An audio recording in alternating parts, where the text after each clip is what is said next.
इनमें से ज्यादातर लोग लूटपाट और डकैती के लिए पहले भी पकड़े जा चुके थे और जेल की हवा भी खा चुके थे। इनके खिलाफ कई मामले दर्ज थे और कई मुकदमे भी चल रहे थे। इनमें से ज्यादातर अभी जेल के बाहर थे।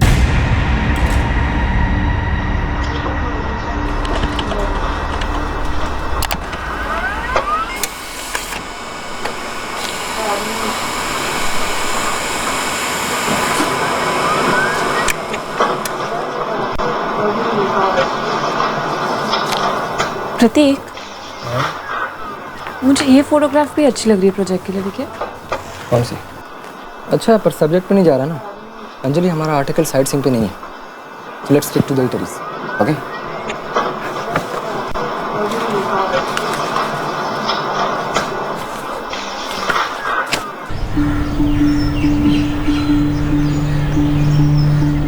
अंजलि, बेटा मैं ऑफिस के लिए निकल रही हूँ। किचन में ब्रेड और एग्स रख दिया, उठ के ब्रेकफास्ट कर लेना। अंजलि उठ जाओ बेटा। अच्छा मैं जा रही हूँ, बाय।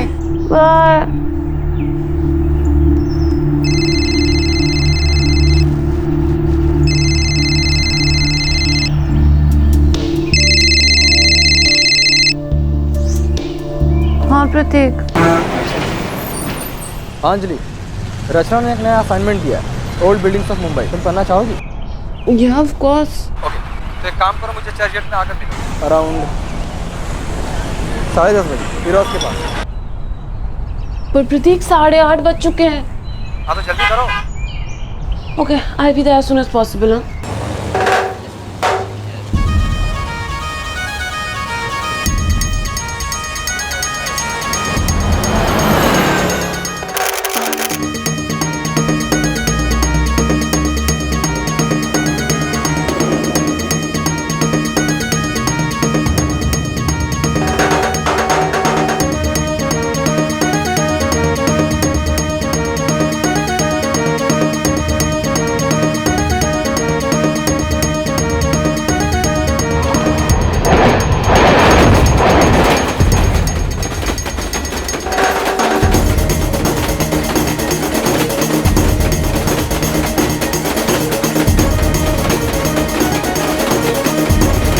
अगला station Elphinstone road. Next station Elphinstone road.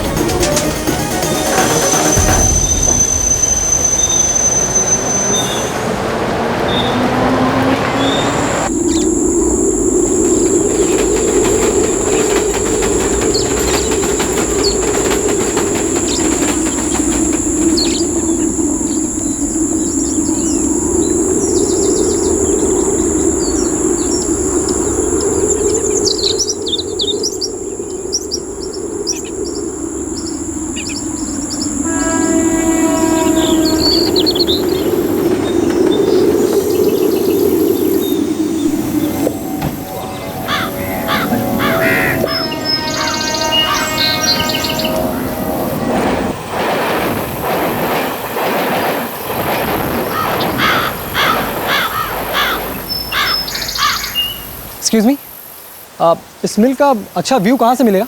अच्छा, ये दीवार पार कर लो, अच्छा भी मिलेगा। अच्छा उस तरफ? हाँ ओके, थैंक यू। आ जाओ।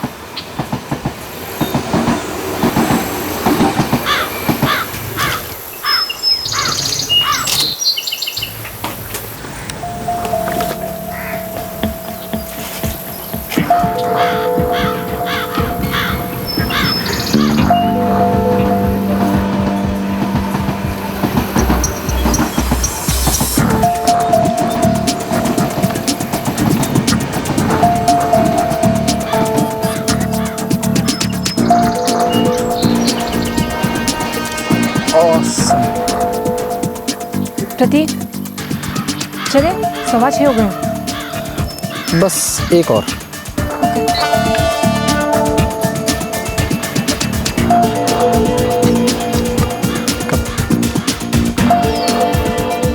अच्छा शॉट। ओए, हाँ चलो, हमारे बॉस ने तुम लोगों को बुलाया। क्यों? अभी रेस्ट्रिक्टेड एरिया ये, फोटो खींचना मना है यहाँ पे। अरे पर अब जब हम आए थे तो इन दोनों से पूछा था, इन्होंने कुछ बताया नहीं। हाँ हाँ, अबे तू हमें नहीं जानता, लेकिन हम तुझे जानते हैं। इस मिल में कई सारे मर्डर्स हुए हैं, वो सब तूने किया है ना?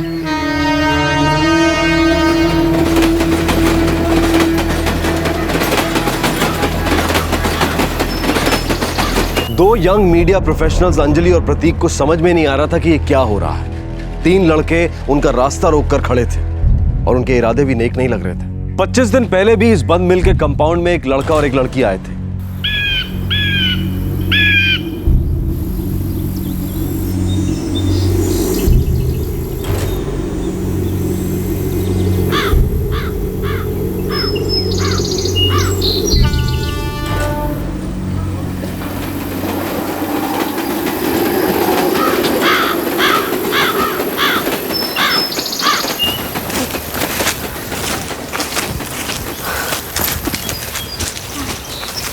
क्या हुआ? चलो।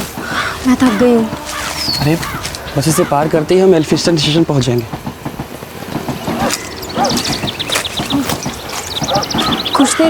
कुछ देर बैठे क्या? चल आगे चल के बैठते हैं, चल।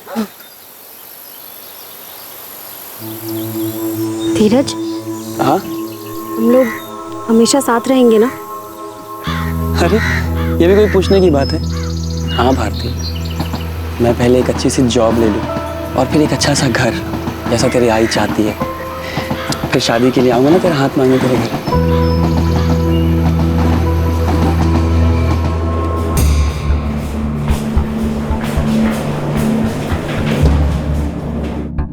भारती निम्बाकर 21 साल की है, उसका फोन भी बंद है। मैंने उसके फ्रेंड धीरज शर्मा का भी फोन ट्राई किया था। फ्रेंड? कहीं ऐसा तो नहीं उसी के साथ चली गई? प्यार या शादी के लिए आपने इनकार किया हो? नहीं साहब, ऐसा कुछ नहीं है। उन दोनों के पास तो भाग जाने की कोई वजह ही नहीं थी। पिछले हफ्ते ही तो धीरज से मिली थी मैं। भारती लेकर आई थी उसे घर। धीरज, भारती, देखो मैं तुम दोनों की दोस्ती के खिलाफ नहीं हूँ, पर शादी अभी नहीं। पहले तुम दोनों को अपना करियर बनाना चाहिए। धीरज, पहले तुम एक घर लो, भाड़े पे ही सही पर लो। अपने आप को थोड़ा वक्त दो, बाद में देखेंगे आगे क्या करना है। आंटी जी, मैं समझ रहा हूँ आप क्या कह रही हैं, और आप बिल्कुल सही कह रही हैं। आप जैसा कहेंगी ना आंटी, हम वैसा ही करेंगे। वो दोनों ये बात समझ गए थे। उनके भागने का तो कोई सवाल ही नहीं उठता है। ठीक है, हम उनकी फोटो सर्कुलेट करवा देते हैं और उन्हें ढूंढने की कोशिश करते हैं।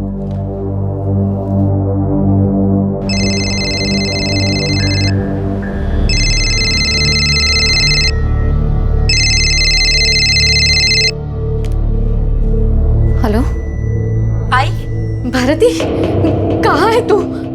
आई मैं बिहार में हूँ। तू मेरी चिंता मत कर। बिहार में क्या हुआ भारती? धीरज भी तेरे साथ है क्या? तू वहां क्यों चली गई? हाय, तू समझ ना। देख, मैं बिल्कुल ठीक हूँ। अभी मैं तुझे कुछ नहीं बता सकती। मैं तुझे बाद में फोन करूंगी। क्या हुआ? तू वहां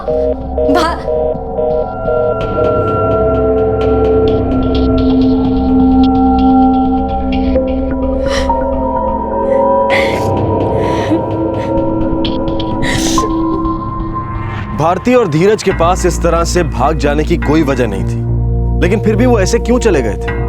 क्या मिल कंपाउंड में उनके साथ कुछ हुआ था?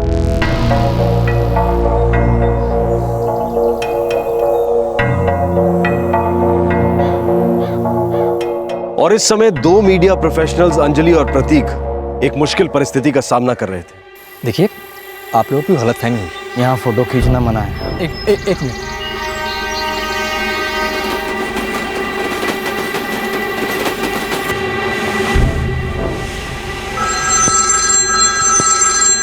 हाँ प्रतीक, बोलो। हाँ रचना, हम लोग एल्फिंस्टन रोड के एक मिल के कंपाउंड में असाइनमेंट के लिए फ़ोटो खींचने आए थे। इनफैक्ट अभी भी वहीं पर है। और यहाँ कुछ लोग हैं जो कह रहे हैं कि ये एरिया रिस्ट्रिक्टेड है। अच्छा ठीक है, एक काम करो, तुम सारे फोटोग्राफ्स उन्हें दिखाओ और सामने इरेज कर दो। ओके? ओके। और सुनो, जितना जल्दी हो सके तुम और अंजलि निकलो वहाँ से, ठीक है? देखिए भाई साहब, हम लोग जितने भी फोटोज़ खींचे सब इस कैमरा में और आपके सामने डिलीट कर रहे हैं। अब तो कोई प्रॉब्लम नहीं है ना? एक बार बोला ना नहीं, तुम लोगों को हमारे साथ चलना पड़ेगा। और हाँ, नानू कर की ना बहुत महंगा पड़ेगा। आप कैमरा ही रख लीजिए। आप ये लीजिए। हम रख। ठीक है, आप लोग ये फ़ोन रख लीजिए, हमने इसमें भी कुछ फोटोग्राफ। आखिरी बार बोल रहा हूँ, तुम लोगों को मेरे साथ चलना पड़ेगा। चलो।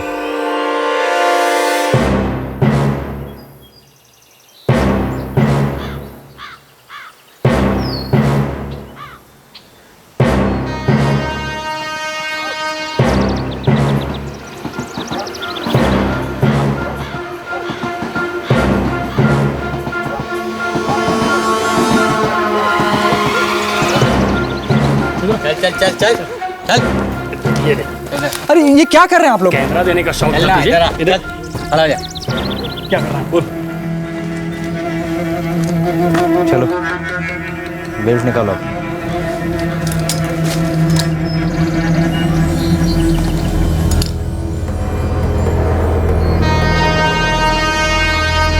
उसे छोड़ो, उसने कुछ नहीं किया है। उसने छोड़ो, उसने कुछ नहीं किया। तुम्हें अब्दुल देखिए, रुकिए, आपको कोई गलतफहमी हो रही है। उसने कुछ नहीं किया है। ये जो है ना, वांटेड है ये। वो वांटेड नहीं है, वो मेरे साथ काम करता है। हम लोग तू सिखाएगी मुझे? हाँ, वो काम करता है मेरे हम सब जानते हैं। ए, इसका ध्यान रख। तब हम इस लड़की की पूछताछ करते हैं। चले, लेके चल इसे। चल। ए चल चल। अल्लाह। अरे कहाँ ले जा रहे हैं इसे? प्रति गलत कर रहे हैं आप लोग। अरे कहाँ ले जा रहे हो उसे? अरे हेलो।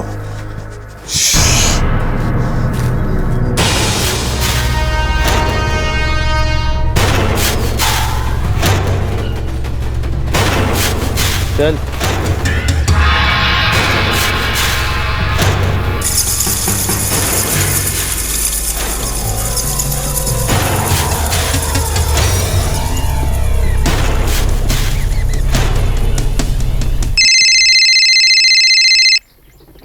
हाँ, उठाना मत।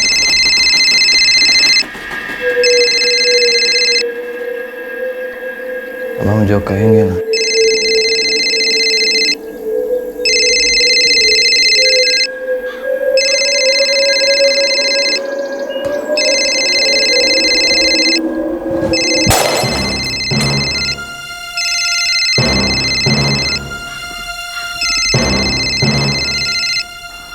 अपनी माँ से बोल तो ठीक है, और घर देरी से आएगी आज। माँ, मुझे घर आने में थोड़ी देर हो जाएगी। मैं आपको थोड़ी देर में कॉल करती हूँ। अंजलि,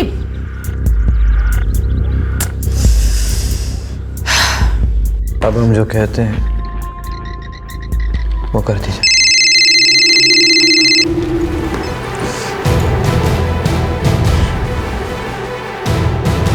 अब हम जो कहते हैं वो कर दीजिए।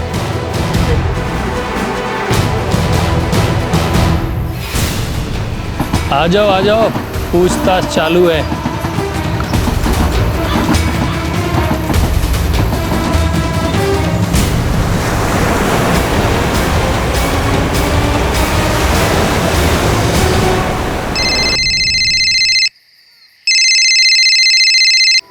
हाँ सोनिया, हम लोग रेडी हैं, बस निकल ही रहे हैं। प्रकाश भैया, मुझे अंजलि की बहुत चिंता हो रही है। क्या हुआ? मेरी कुछ देर पहले उससे बात हुई थी। मुझे तभी कुछ ठीक नहीं लग रहा था। वो ठीक से बात भी नहीं कर रही थी और अब उसका फ़ोन भी स्विच ऑफ आ रहा है। ठीक है, तो हम लोग सीधा तुम्हारे घर ही आते हैं। ठीक है। रीटा, रीटा। हाँ, मैं रेडी हूँ। सोनिया का फ़ोन आया था, बहुत परेशान है। अंजलि अब तक घर नहीं पहुंची है। हम लोग सीधा उसके घर चलते हैं। हाँ, चलिए चलिए जल्दी। चलिए। एकदम घाई में ऐसा क्या लगता है? अरे भाई, अंदर पूछताछ चल रही है। अच्छा, अगर हमें भी कुछ सवाल पूछ लेना चाहिए।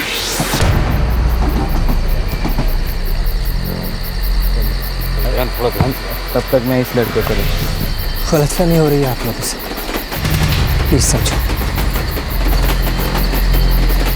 तू चुप करता है या मैं कराऊं?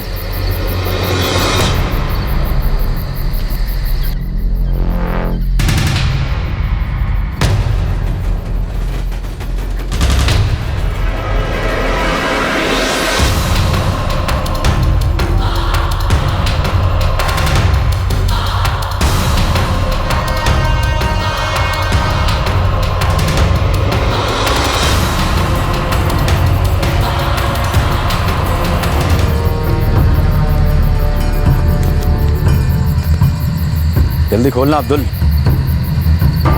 पकड़ बैग अपना। ले तेरा कैमरा निकल। चलो निकलो। अबे चल, अबे चल ना।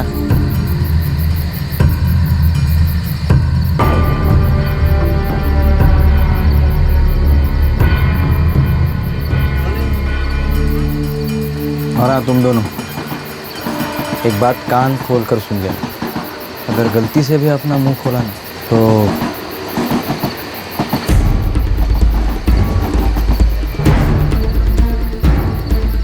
चलो किसको।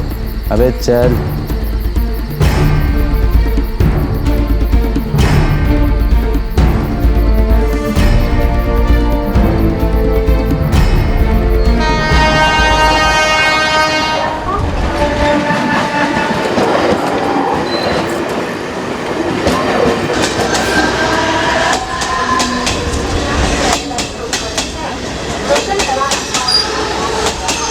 तुम ठीक हो? उन्होंने मेरा रेप किया है।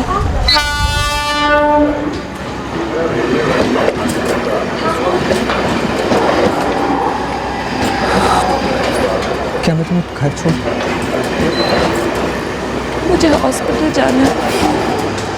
श्योर।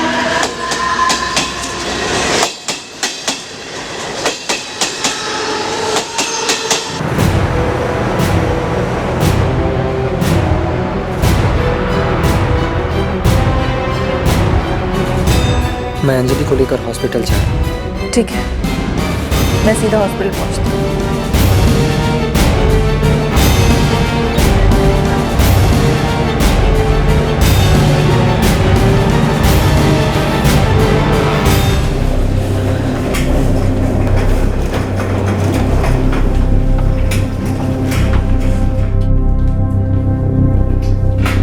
डॉक्टर, इस पर सेक्सुअल असॉल्ट हुआ। पुलिस को इन्फॉर्म करना होगा। मैं भी पुलिस से बात करना चाहती हूँ।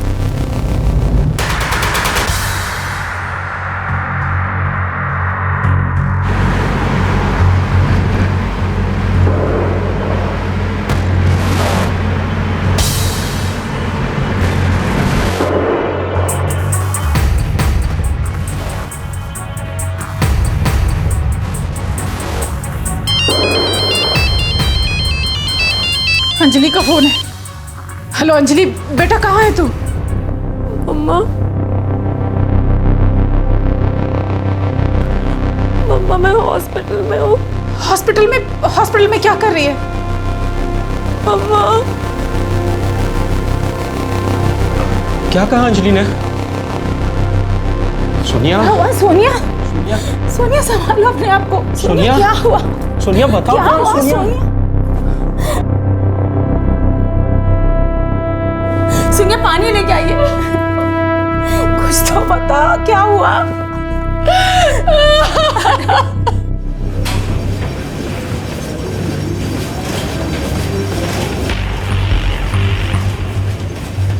वो अंदर। एग्जैक्टली क्या हुआ था?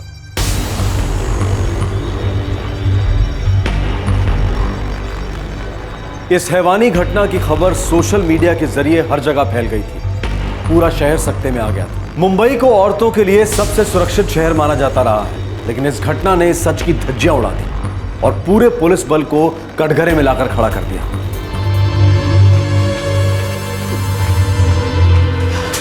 अंजलि कहाँ है? उसका मेडिकल चेकअप चल रहा है, थोड़ी देर में उसे वार्ड में शिफ्ट कर देंगे। आप बैठिए।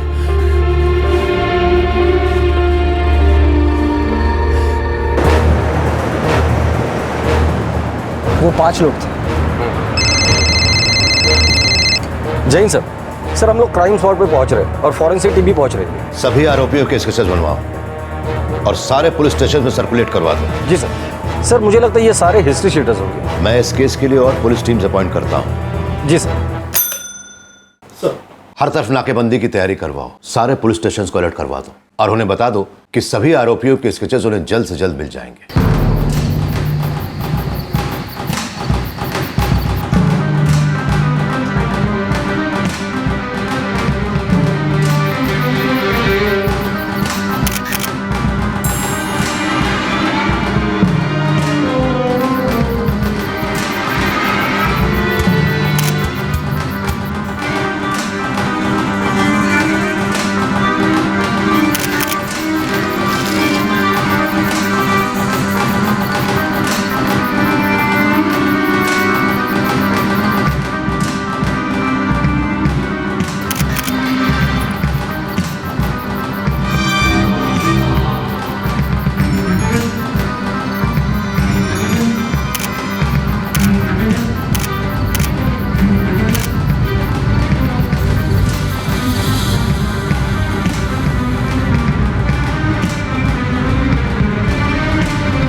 हमने उसके मेडिकल्स और शुरुआती जांच कर लिए हैं। उसे 48 घंटे के लिए यहाँ और निगरानी में रहना होगा। वो अभी ट्रॉमा में है।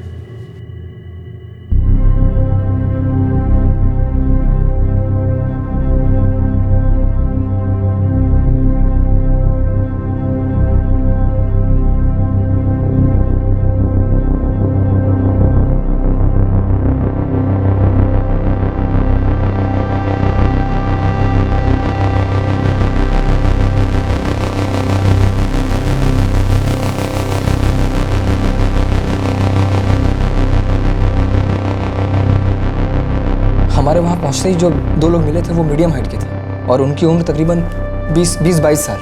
आप एक एक करके उनका हुलिया बताइए। हाँ,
तकरीबन ऐसी शक्ल थी सर उनकी। ये सारे स्केचेस हर एक पुलिस स्टेशन में भेज दो।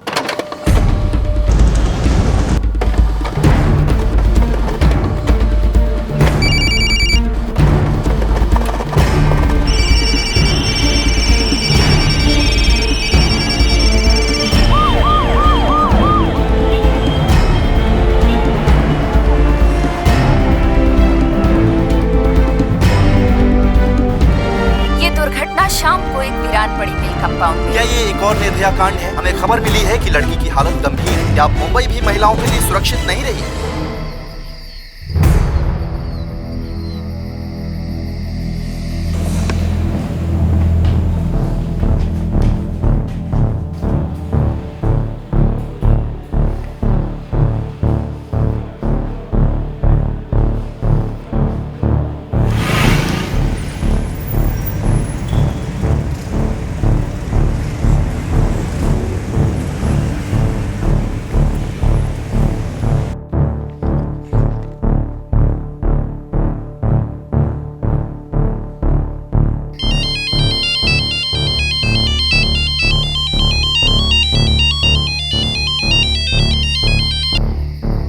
हाँ हेलो साहब। हाँ रेहान, कहाँ पे तू? होली पे हूँ साहब। एक काम कर, थाने आ जा। क्या हुआ साहब? कुछ काम है, बताता हूँ, तू पहले आ तो जा। हाँ ठीक है साहब, आता हूँ।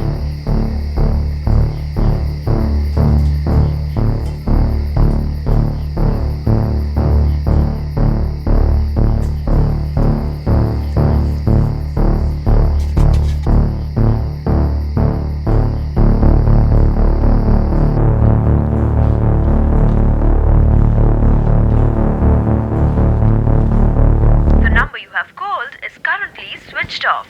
Please try again later. The number you have called is currently switched off.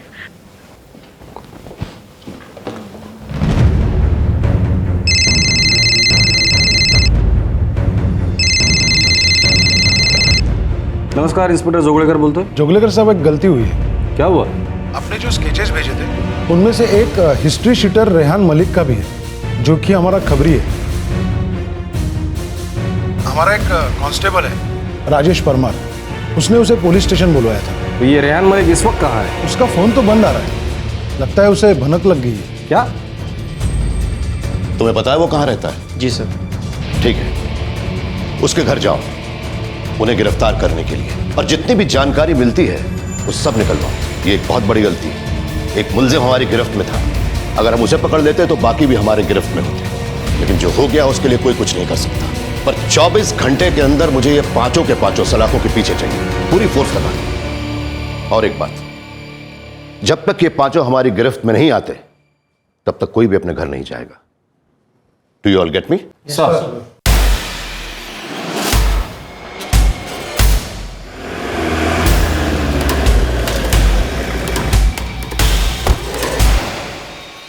Sir ये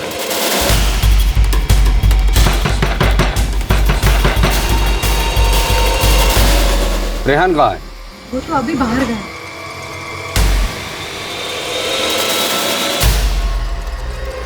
साहब हुआ क्या है साहब? कुछ बताइए तो सही। रेहान कहाँ है? उसने तो कहा कि वो पुलिस स्टेशन जा रहा है। अम्मी, मैं जरा जाके आता हूँ, देर हो गया आने में। पर तू जा कहाँ रहा है? वो पुलिस वालों ने बुलाया, जरा कुछ काम होगा, होके आता हूँ।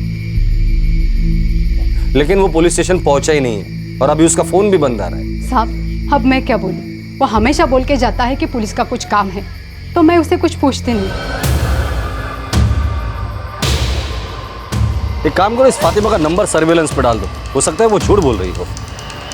सर एक लड़का है प्रताप, वो ज़्यादातर रेहान मलिक के साथ ही रहता है, मैं जानता हूँ उसे।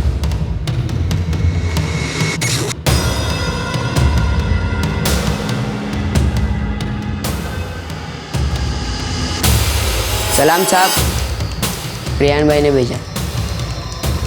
चलो रख, याद रखना। ये प्रताप अभी कहाँ मिलेगा हमें? सर वो धोबी घाट के पास रेलवे यार्ड में सोता है।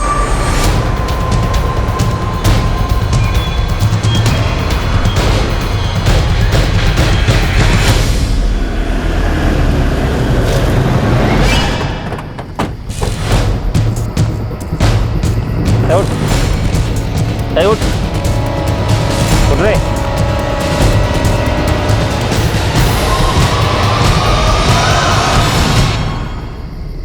प्रताप, ये प्रताप है सब।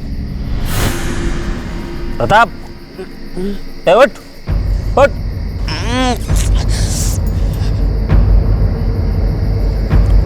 क्या हुआ साहब? रेहान कहाँ है? मुझे क्या मालूम, शाम को तो मिले थे। कहाँ मिले थे? पार्लर में। साहब हम पार्लर में पत्ते खेल रहे थे, फिर सब लोग चले गए। उस वक्त तुम्हारे साथ कौन कौन था? रेहान भाई, संजय भाई, जावेद भाई और मैं। इनमें से ये तो रेहान है, क्या इन लोगों को जानते हो तुम?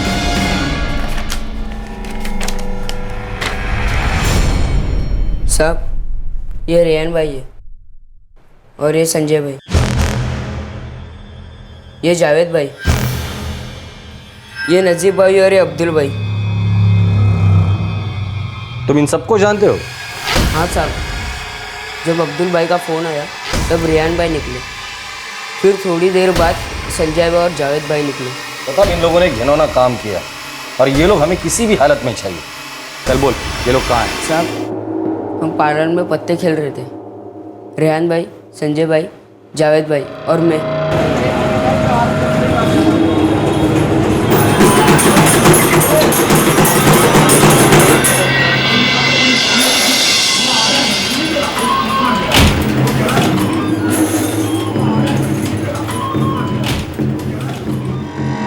क्या पत्ते बांटे यार।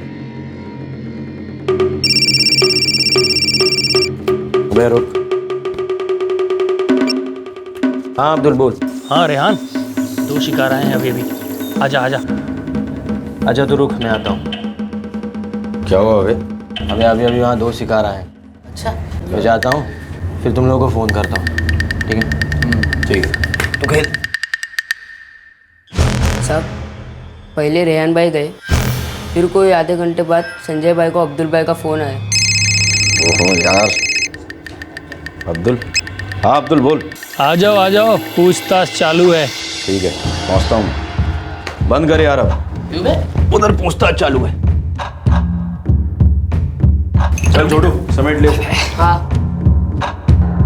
उसके बाद मैं निकल गया, फिर पता नहीं क्या हुआ। इस वक्त ये लोग कहाँ मिलेंगे? क्योंकि रेहान को तो आइडिया हो गया कि हम लोग उसे ढूंढ रहे हैं।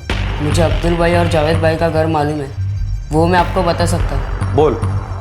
अब्दुल भाई भुजंग चाल में रहते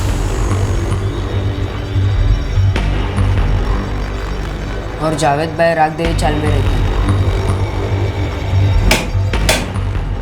इन सब के एड्रेस लिख लो और पकड़ लो इन्हें, लेकिन ध्यान रहे इस लड़के के बारे में इन्हें पता नहीं चलना चाहिए। सर, ये पता चल चुका था कि वो आरोपी कौन है, वो कहां मिलेंगे ये भी पता चल चुका था। अब सवाल ये था कि क्या अब वो वहां मिलेंगे।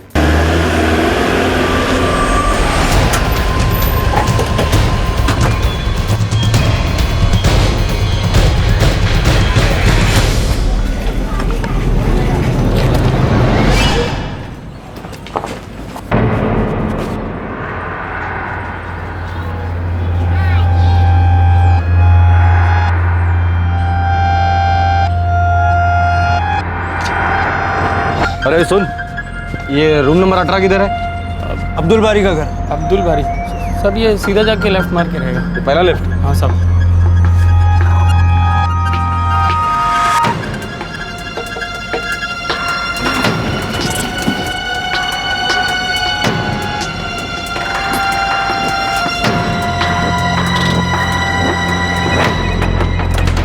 अरे अब्दुल बारी किधर है? वो तो अभी 5 मिनट पहले निकला इधर।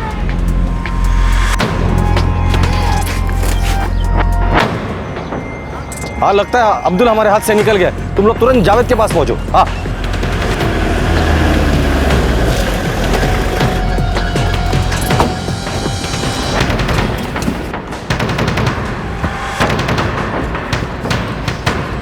जावेद कहाँ रहता है?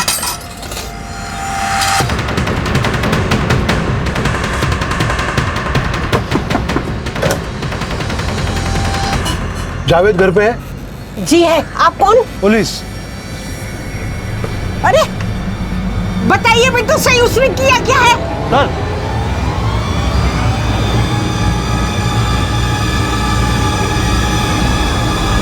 ये देखिए सर। कौन है?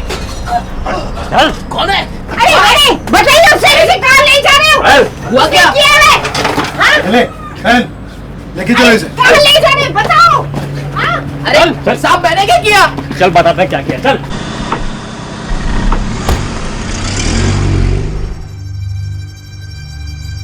रेहान, संजय, अब्दुल और नजीब कहाँ हैं? मुझे पता नहीं साहब। कल शाम को तुम 5 लोग मिल के कंपाउंड में थे कि नहीं?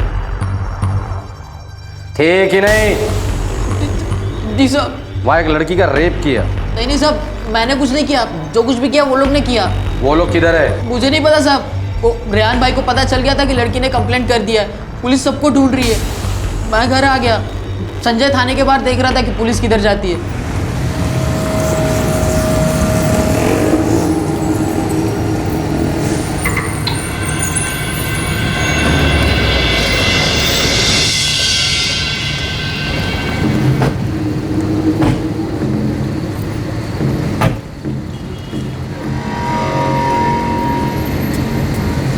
सब संजय को पता चल गया था कि प्रताप आपके हाथ लग गया है। और आज सुबह तुम लोग भागने की तैयारी में थे।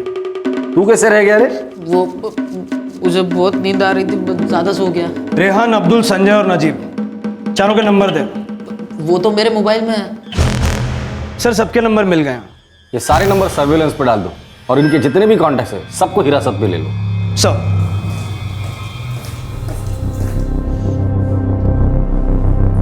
ध्रुव कल शाम यूएस से वापस आ रहा है।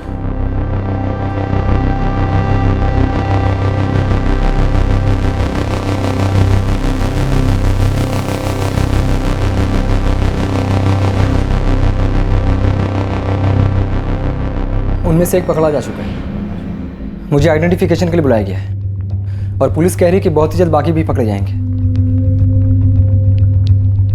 इस जावेद का बयान ले लो, बाकी सारे आरोपियों के स्केचेस और डिटेल्स हर जगह फ्लैश कर दो। जैसे भी हो इन्हें इनके बिल से बाहर निकालना है।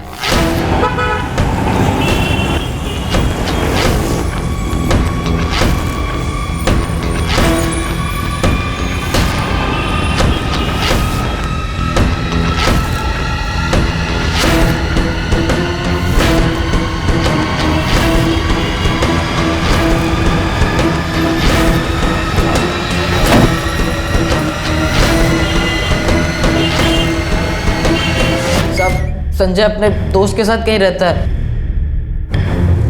लेकिन उसका परिवार मीरा रोड में रहता है। मीरा रोड में किधर?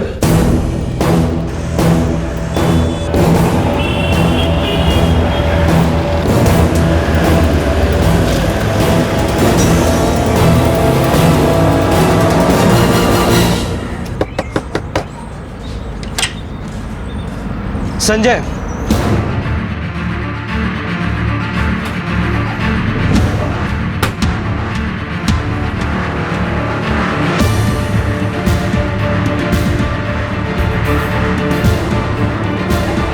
संजय तो यहाँ बहुत कम आता है। साहब हमने उससे सब रिश्ता तोड़ दिया है, और अब उसने क्या किया है?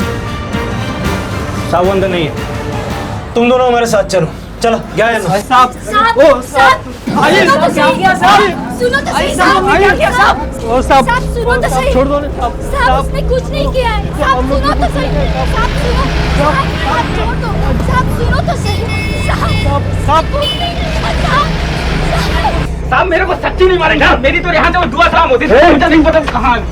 ये सब अब थाने में जाके पता चलेगा। चल साहब, लेकिन साहब मैं साहब नौकरी करता हूँ साहब। मैं मेरे भाई संजय से कोई लेना देना नहीं है, हम लोग साथ में भी नहीं रहते साहब। तो वो कहाँ रहता है? किसी दोस्त के साथ? वो हमको मालूम नहीं साहब, मैंने उसको एक बार गोविंद नगर चौल में देखा था साहब, वो वहाँ किसी अर्जुन के यहाँ रह रहा है। चल बता कहाँ रहता है वो, चल। साहब प्लीज मुझे जाने दो, मुझे काम पे जाना है साहब। जब तक संजय नहीं मिलता ना तू कहीं नहीं जा रहा है। साहब सुनो ना साहब। देख परवेश, तो दिन भर उसके साथ आवारागर्दी करता रहता है। बता दे किधर है वो?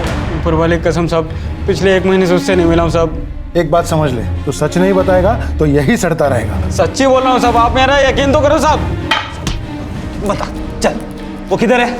अब्दुल किधर है? नहीं पता साहब, बताया नहीं ना? वही मालूम साहब।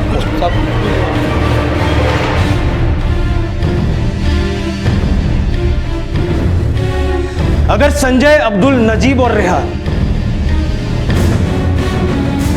ये चारों हमारे हाथ नहीं लगे ना तो सबके सब मरोगे।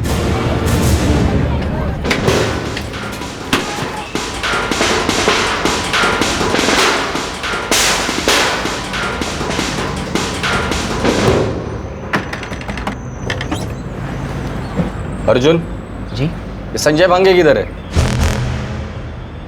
वो तो कल रात से ही घर में है साहब। अच्छा चल। साहब मैं सच बोल रहा हूँ साहब।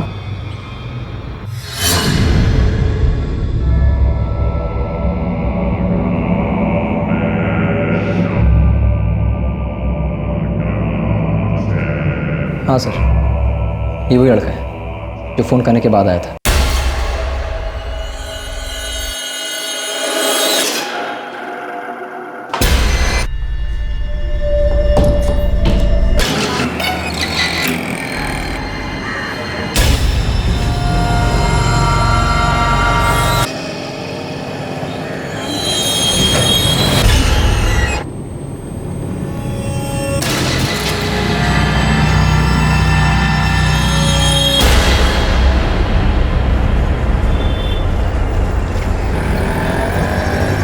पुलिस उस हर सिरे को खंगाल रही थी जहां से उन आरोपियों के बारे में कोई भी जानकारी मिल सकती थी। सभी आरोपियों के स्केचेस हर जगह दिखाए जा रहे थे। पूरा शहर गुस्से की आग में दहक रहा था। क्या ये एक और निर्भया कांड है? क्या मुंबई भी महिलाओं के लिए सुरक्षित नहीं रही?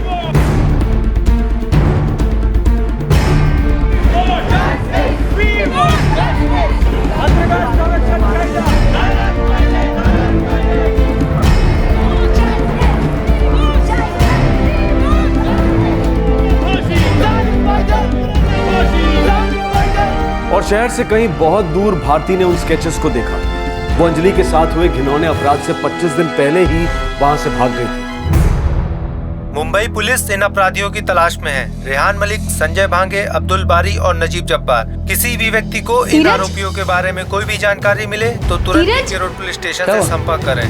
444 555 666।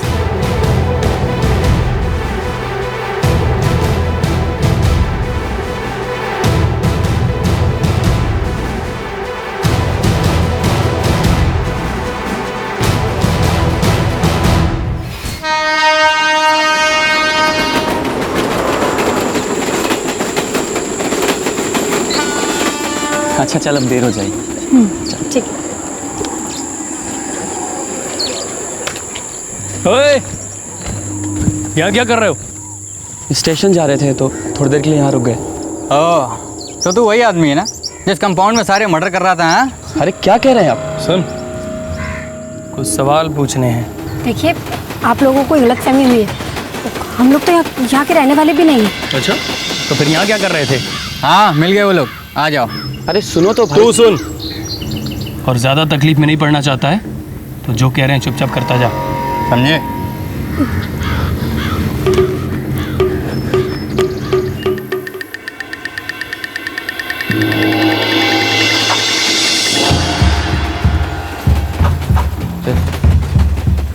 जल्दी से कपड़े पहन ले चल।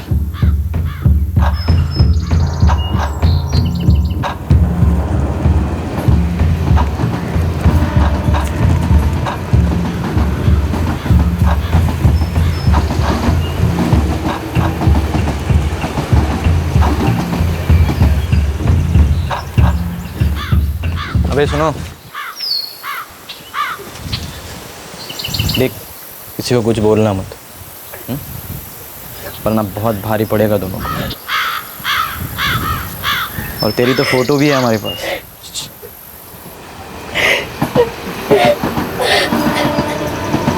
चलो फोटो।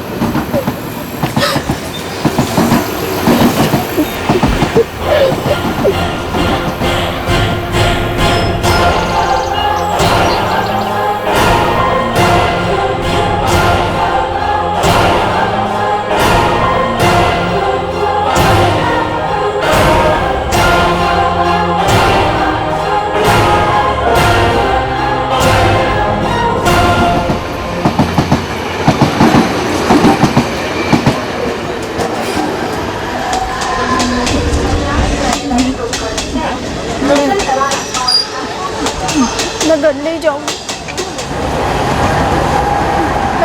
घर नहीं जाऊंगी, मर जाऊंगी। नहीं भारती, इसमें तेरी कोई गलती नहीं है। हम यहाँ से कहीं चले जाएंगे, किसी को कुछ पता नहीं चलेगा।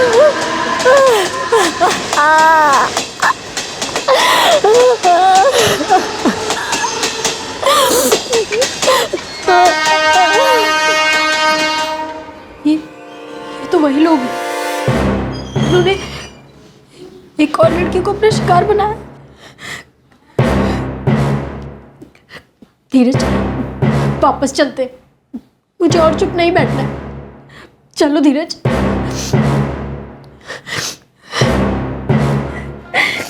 जब भारती को पता चला कि ये वही आरोपी हैं जिन्होंने उसके साथ भी वो अमानवीय अपराध किया था, तो उसने हौसला बटोरा और वापस लौटकर उसने अपने साथ हुए अपराध के खिलाफ लड़ने का फैसला किया। लेकिन उनमें से 4 आरोपी अब भी कानून के शिकंजे से बाहर थे।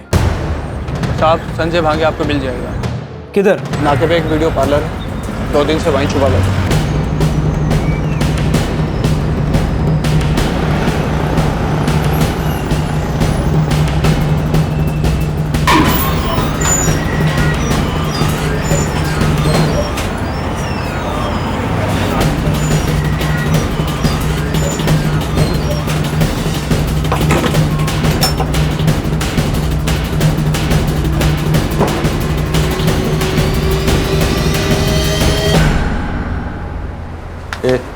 चल।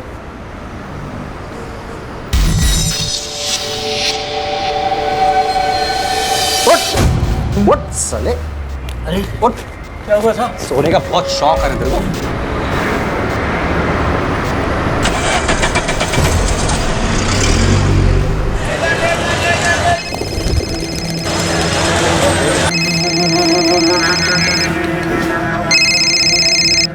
शकील बोल। सर, एक लड़का है आदिल अंसारी, उसे नजीब जब्बार के बारे में पता है। फोन दे उसको। जी साहब।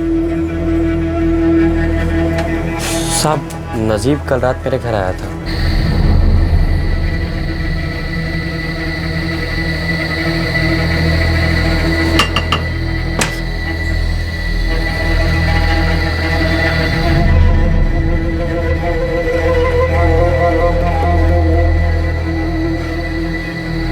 भाई नजीब, क्या किया है तूने? अरे कुछ नहीं यार, मैं कल चला जाऊंगा, ठीक है? तो टेंशन मत ले। देख, सच सच बता, ये जो लड़की का दिखा रहे हैं अखबार और टीवी में, कहीं तो उसमें तो शामिल नहीं है ना? क्योंकि उसी मिल की बात है जहाँ तू अक्सर जाया करता था। अरे तू मस्त रहना यार, तू टेंशन क्यों लेता है? मैं कल चला जाऊंगा, ठीक है? तुझे कुछ भी नहीं होगा।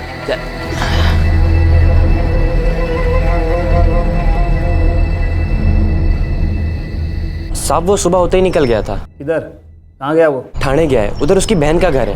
यही कोई 10 मिनट पहले निकला होगा। साहब मैं डरा हुआ था इसलिए रात को खबर नहीं किया। सुबह होते ही मैंने शकील को बोला। थाने का ठिकाना मालूम है? हाँ साहब।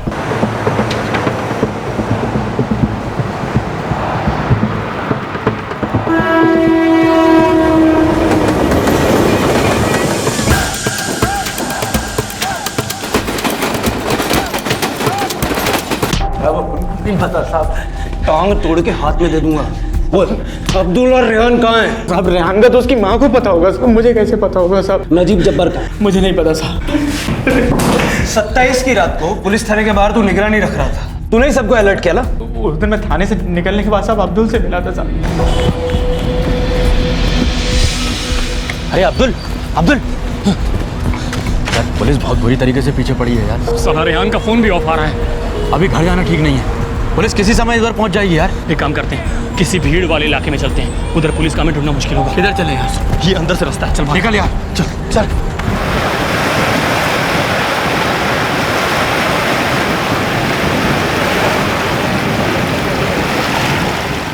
साहब उसके बाद सुबह तक हम लोग साथ थे साहब, फिर वो किधर गया साहब मुझे नहीं मालूम साहब। उसके बाद वो घर गया और फिर भाग गया। अगर अब्दुल नहीं मिला ना तो तेरा जीना बहुत मुश्किल हो जाएगा। साहब मुझे सिर्फ उसकी बीवी का पता है साहब। बोल। बस ही में रहती है साहब। एड्रेस बोल।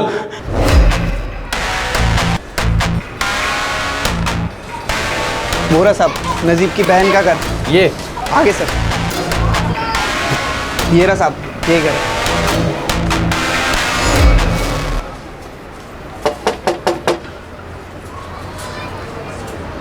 नजीब कहाँ है? वो तो इधर नहीं आया साहब।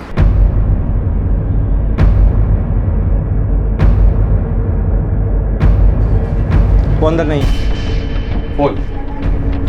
ध्यान रखिए ये औरत किसी भी कॉल का रिप्लाई न कर पाए और तुम यही रहना।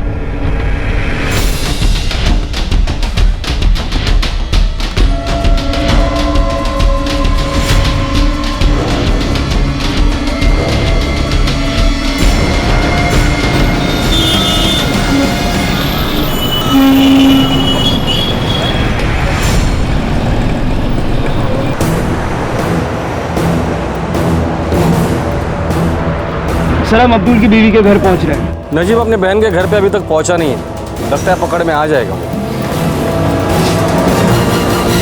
सर हम रेहान की मां फातिमा पर निगरानी रख रहे हैं। उसे लगातार अलग अलग पीसीओ से फोन आ रहे हैं सर। ये फातिमा हमसे जरूर कुछ छुपा रही है। चलो इसे उठा लेते हैं।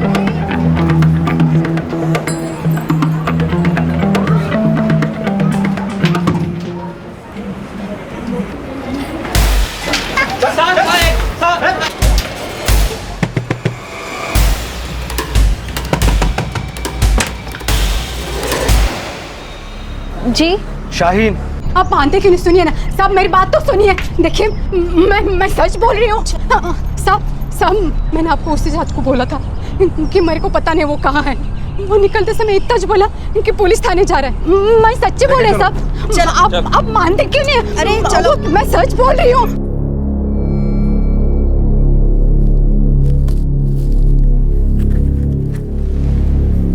ठीक है, कंप्लीट चेकअप के बाद कल हम इन्हें हॉस्पिटल से डिस्चार्ज कर देंगे।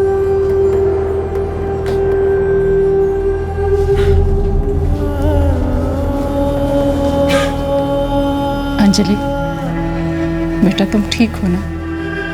हाँ माँ, अब मैं ठीक हूँ।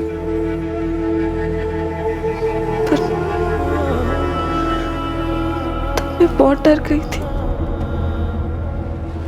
अंजलि तुमने बहुत बहादुरी दिखाई बेटा, इसी तरह तुम्हें आगे भी स्ट्रांग रहना है। अंजलि, घबराने की अब कोई ज़रूरत नहीं, हम सब तुम्हारे साथ हैं।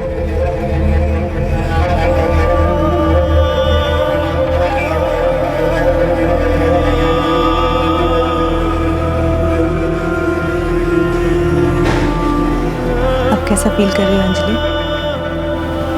ठीक हो? वो सब पकड़े गए? हाँ, 3 पकड़े गए, बाकी पकड़े जाएंगे। मैं उस दिन इतना हेल्पलेस फील कर रही थी।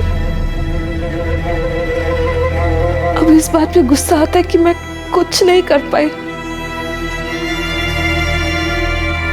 मन तो करता है कि सबको मार डालूं।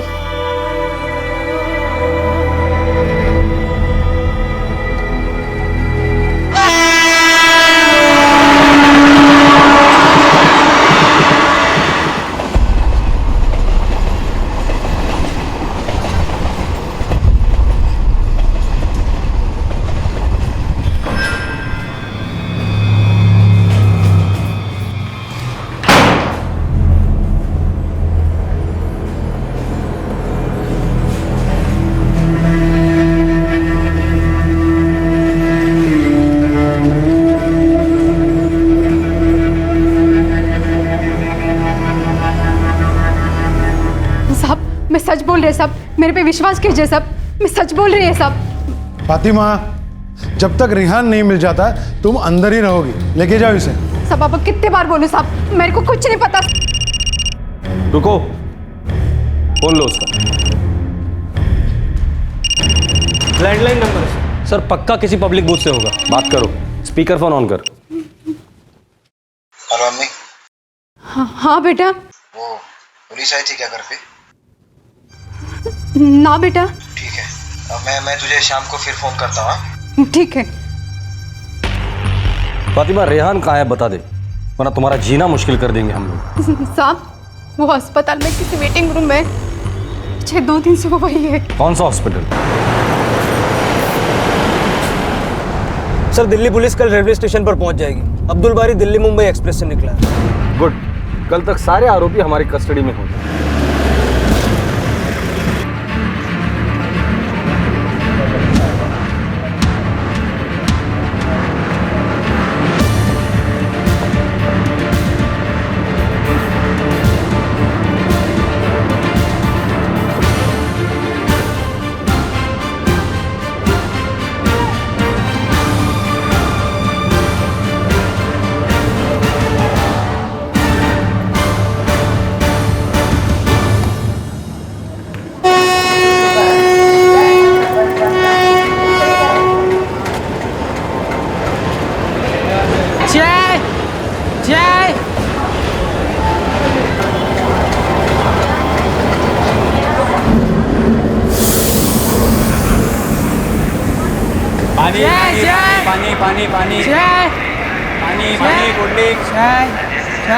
सर वो ट्रेन से उतर गया है, ब्रिज की तरफ जा रहा है। ठीक है, आगे बढ़ो जल्दी।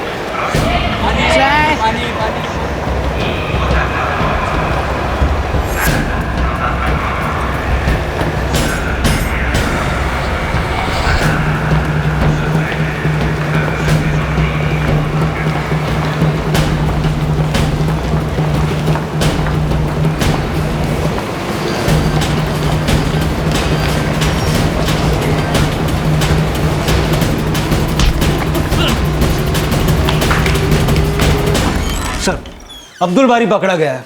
कल तक वो हमारी कस्टडी में होगा। वेरी गुड, अब सब हमारे कस्टडी में। सबके बयान ले लो और आइडेंटिफिकेशन करवा लो। सब जुर्म होने के 65 घंटों के अंदर सभी मुल्जिम सलाखों के पीछे थे। इस बीच भारती भी वापस मुंबई आ गई थी।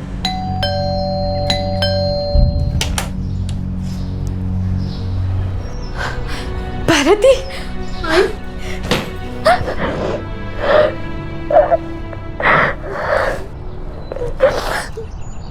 बेटा ऐसा क्या हुआ जो तू यहाँ से अचानक से चली गई?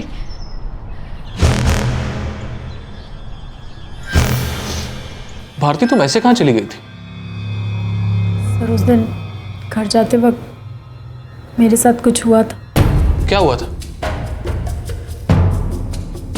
मैं धीरज के साथ इनके रास्ते से रेलवे स्टेशन की तरफ जा रही थी और तोड़ने के लिए वहीं रुक गए।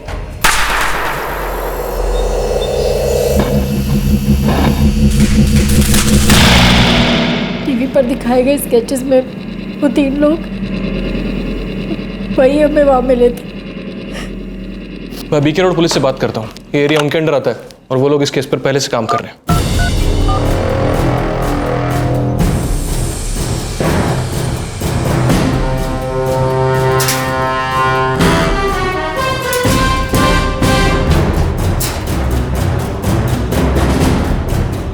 तीन अक्टूबर को और एक लड़की के साथ तुम लोगों ने यही हरकत की। कौन कौन था वह? 3 लोगों को तो लड़की ने पहचान लिया है, 2 लोग और थे। कौन थे वो? साहब मैं नहीं था साहब। मैं भी नहीं था।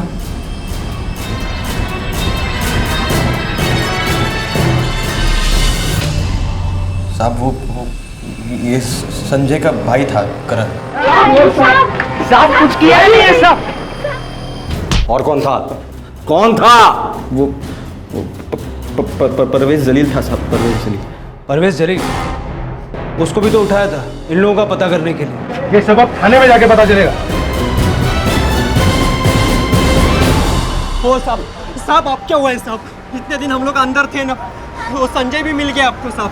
ये तुम्हारा करण भी रेप में शामिल था क्या? चला क्यों चला करण? साहब इसे छोड़ दीजिए, इसे कुछ नहीं किया है साहब। साहब आपको कोई गलतफहमी हुई है साहब। साहब आपको कोई गलतफहमी हुई है साहब। साहब ये तो कंस्ट्रक्शन साइट में काम करते हैं साहब। साहब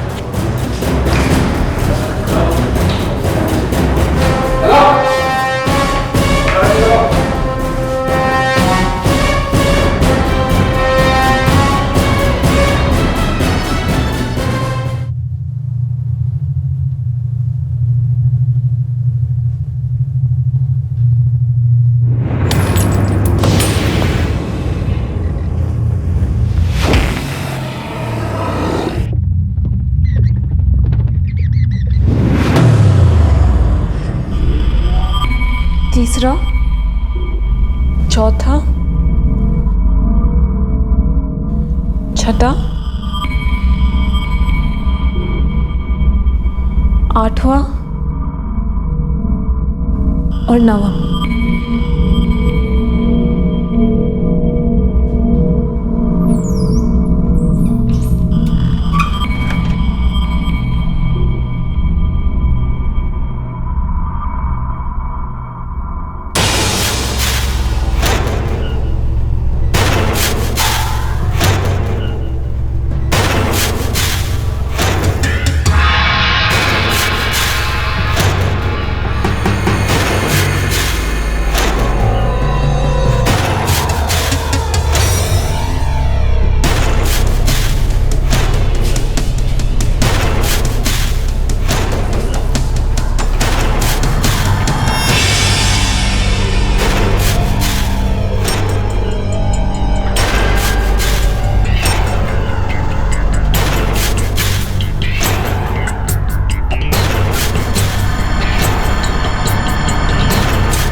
अंजलि और भारती दोनों के आरोपियों में एक एक नाबालिग था। दोनों को जुवेनाइल होम भेज दिया गया है। जांच से पता चला कि इन आरोपियों ने बहुत सी औरतों को अपनी बर्बरता का शिकार बनाया था और बहुत सी औरतों ने शिकायत ही दर्ज नहीं की। सभी आरोपियों पर आईपीसी की धारा 120 बी के तहत आपराधिक षड्यंत्र करने के लिए, धारा 376 डी के तहत गैंगरेप करने के लिए, धारा 377 के तहत अप्राकृतिक तरीके से अपराध करने के लिए, 341 के तहत किसी पर गलत इरादे से अवरोध लगाने के लिए, धारा 506 के सेक्शन 2 के तहत किसी को चोट पहुंचाने और धमकाने के लिए, धारा 201 के तहत सबूत मिटाने के लिए, आईपीसी की धारा 323 के तहत अपनी इच्छा से किसी को बुरी तरह से चोट पहुंचाने के लिए, धारा 342 के तहत गलत इरादे से किसी को बंदी बनाकर रखने के लिए और धारा 34 के तहत एक ही मंशा से कई लोगों द्वारा कार्य करने के लिए बुक किया गया है। इसके अलावा अब्दुल बारी पर आईटी एक्ट के तहत सेक्शन 67A भी लगाया गया है। प्रशासन ने केस को फास्ट ट्रैक करने का वादा किया। चार्जशीट फाइल कर दी गई थी और 2 महीने के अंदर केस का ट्रायल भी शुरू हो गया।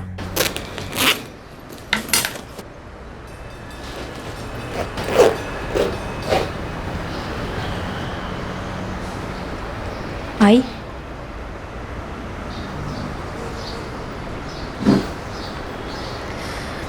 डरना मत बेटा, कुछ सवाल तुम्हें जरूर परेशान करेंगे, पर हिम्मत रखना। हाँ आई, अब नहीं डरूंगी। अगर ये हिम्मत मैंने बहुत पहले दिखाई होती तो आज एक और लड़की को ये सब कुछ नहीं सहना पड़ता।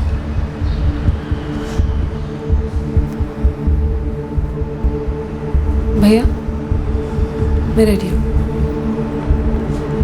अंजलि, सब ठीक हो जाएगा। हाँ, तो बी स्ट्रॉन्ग। हाँ, तुम आप रेडी हो? हाँ बेटा। चलिए। बेटा मैं तो बहुत डर गई थी, पर मैं जानती हूँ कि मेरी बेटी बहुत बहादुर है। माँ, जो मेरे साथ हुआ ना, कई लड़कियों के साथ हुआ होगा। मुझे सिर्फ इस बात की खुशी है कि आपको मुजरिमों को सजा मिल रही है।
हमारी पार्टी समाज में महिलाओं की स्थिति सुधारने, उन्हें ताकत देने और उनके अधिकारों के लिए काम करती है। हम महिला सशक्तिकरण में विश्वास रखते हैं। महिलाओं का सम्मान करना हमसे बेहतर कौन जानता है। महिलाओं की सुरक्षा हमारी सबसे पहली प्राथमिकता है। हमने कन्याओं को हमेशा बढ़ावा दिया है। देखिए, हमारी सभी योजनाओं में महिलाओं के हित की बात है। हमारा घोषणा पत्र एक बार पढ़ें, उसमें महिला कल्याण की बात है। हमारे एजेंडे में सर्वोच्च प्राथमिकता है महिलाओं की सुरक्षा। हमारे उम्मीदवारों की लिस्ट देखिए, हमने सभी पार्टियों से ज्यादा अधिकतम महिला उम्मीदवारों को मैदान में उतारा है।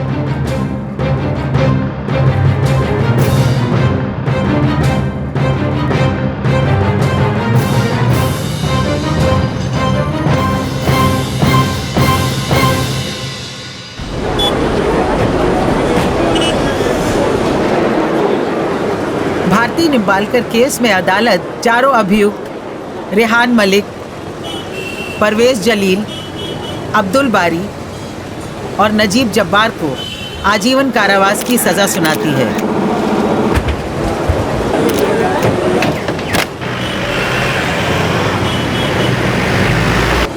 अंजलि केस में अभियुक्त संजय भांगे को भी आजीवन कारावास दिया जाता है। तीनों आरोपी रेहान मलिक, अब्दुल बारी और नजीब जब्बार को बाकी आरोपों के अलावा आईपीसी सेक्शन 376E के तहत भी चार्ज किया गया है। अगर इनमें सुधार की गुंजाइश ना भी बची हो तब भी कोई और कभी ऐसा करने की हिम्मत ना करे, ये सुनिश्चित किया जाना जरूरी है। इनके खिलाफ सख्त रवैया अपनाने की जरूरत है। आपराधिक न्याय का उद्देश्य ही सुधार और रोकथाम है। इस मामले के आरोपियों में कानून के लिए जरा भी इज्जत नहीं थी, खौफ नहीं था। मामले के तथ्यों से लगता है इनमें अब सुधार की कोई संभावना नहीं है। लिहाजा ये अदालत रेहान मलिक, अब्दुल बारी और नजीब जब्बार को सजाए मौत का हुक्म सुनाती है। – 2012 में दिल्ली गैंगरेप के बाद 2013 में क्रिमिनल लॉ अमेंडमेंट एक्ट ने आईपीसी की धारा 376E बनाई। इस सेक्शन के अंतर्गत बलात्कार के आरोपियों को एक बार से ज्यादा बलात्कार का आरोप सिद्ध होने पर सजाए मौत दी जाएगी। सभी दोषी अभी अपनी अपनी सजा काट रहे हैं।